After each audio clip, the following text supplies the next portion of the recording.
What's up mga guys? For today's video, plaster muna kayo dahil ipapakita ko sa inyo ang iba't ibang uri ng mga reptiles na minsan ay katsikahan nyo lang.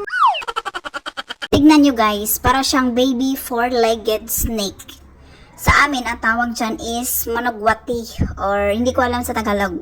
Basta manugwati yan tawag sa... Ay, hindi. Tambalayan pala. Tambalayan. Yan ang tawag sa amin sa Karaya doon sa Iloilo. Lagi ko kasi itong nakikita sa tanghali dati. Normally siya sa tanghali. Kapag pumupunta ako sa school kasi umuwi ako mag-lunch.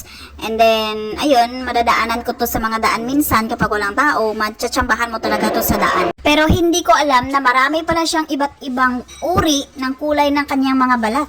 Kagaya nito ito lang talaga ang palagi kong nakikita sa daan. Pero nung napunta ako dito, abay, nakita ko na talaga mga ganito, Kagaya nito, may mga pabaraw-baraw pa siya na kulay. Baraw po kasi ang tawag dito sa amin, yung stripe siya na black and white. Baraw po yan siya.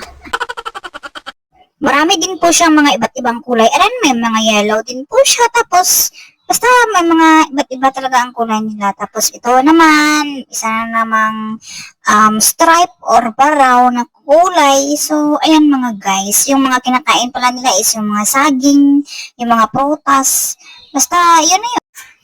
May, ano pala yung pangalan nila? Irian Jaya Bluetongue Skink. Ito pala yung Bluetongue Skink, ang kanilang pangalan. Tapos yung Irian Jaya pala ay yung kanilang mga, siguro iba't ibang mga klase. Yung mga, halimbawa, mga kulay nila, mga ganyan siguro yan. I'm not really sure. So, kung gusto nyo, i-google nyo na lang mga guys, no? So, ayun sila mga guys. Parang nagka-camouflage sila sa mga ano. Ito naman, Asiatic Bluetongue Skin. Uy, Bluetongue Skin pala yung mga kulay pala nila ay Bluetongue Skin. Tapos, ito naman ang red-eyed crocodile skink. Uy, mga skink pala ang tawag sa kanila. Di ba? Alam niyo na. Ngayon ko lang din pala nalaman, no? Pero ito, parang super small po talaga siya, no? Sobrang maliit talaga siya. And ito naman yung para siyang parang mga kuyayha. Ito, common sun skink. Di ba? Common sun skink. Anong itsura nito? Ito yon. Pangalan nito is Mexican Spiny-tailed Iguana. Uy, mga iguana pala to. Tsura pala ng mga iguana, para silang mga dragon. No? May mga sirik-sirik, yung mga, para silang mga isda na may mga bones sa likod. Ayun, no? Para din silang mga four-legged lizard.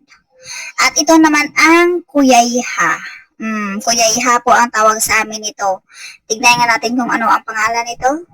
So, bali, ang common name pala dito ay frilled dragon. Mga dragon. Lumilipad kasi sila na parang mga dragon. Ay, dragon nga pala tawag dito sa kanila, no? Pero sa amin, kuyayha talaga ang tawag dito.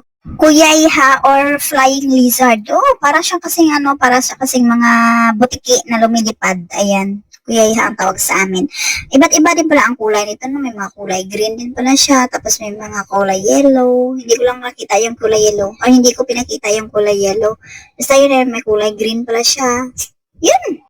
Tapos, mga uod pala yung mga kinakain nila. Tignan nyo naman guys, mga uod. Tapos parang, ang pangalan pala nila is Weber Sulfin Dragon. Iba din pala yung kanina. So, ito yung Weber Sulfin Dragon. Kulay green po siya.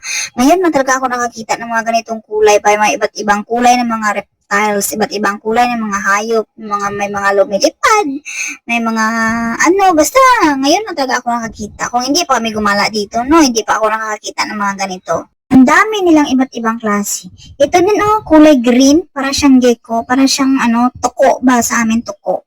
Yung, sobrang mahaba yung kanilang buntot. Tignan nga natin kung ano yung pangalan nito. Tignan nyo, para na lang talaga silang dumidikit. Ito pala yung Malayan and Coast Flying Geckos. Mga geckos nga pala talaga sila. Pero parang super cute nilang mga gecko. Tignan nyo naman, ang liit-liit na lang nila talaga. Parang kasing size na lang nila yung mga dahon. Lahat na lang talaga ng mga ipis-ipis yung mga pinang-display nila dito. Binibenta siguro nila to. Ay, hindi, binibenta nga talaga nila to. Binibenta nga. Tingnan, pati mga centipede, yung mga parang talimbabaga ba, mga ganon. Pero ito talaga yung pinaka-cute sa kanilang lahat. Para siyang deer.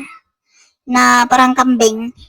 Pero parang kambing nga siguro to, no? Kambing or parang rabbit. Hindi naman to rabbit.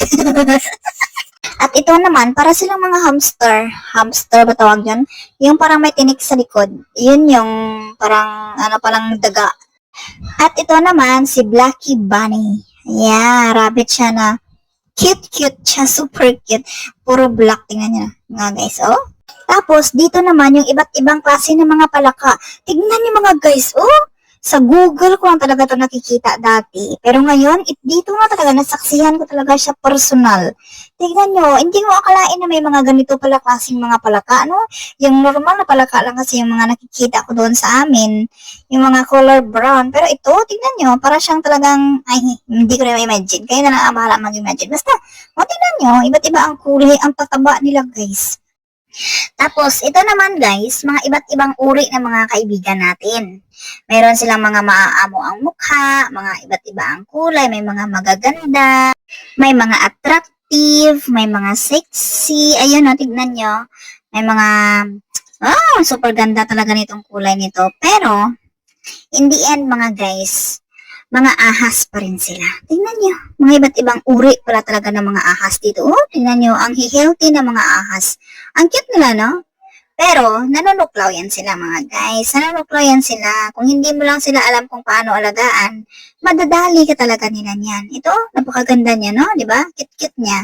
Pink-pink ang kulay. Ngayon lang ako nakakita ng mga ahas na mga ganito ang kulay ba? Sa amin kasi managwatilan talaga ang nakikita ko lagi. Tsaka manog, yung inuulam ba namin. Ito, baraw.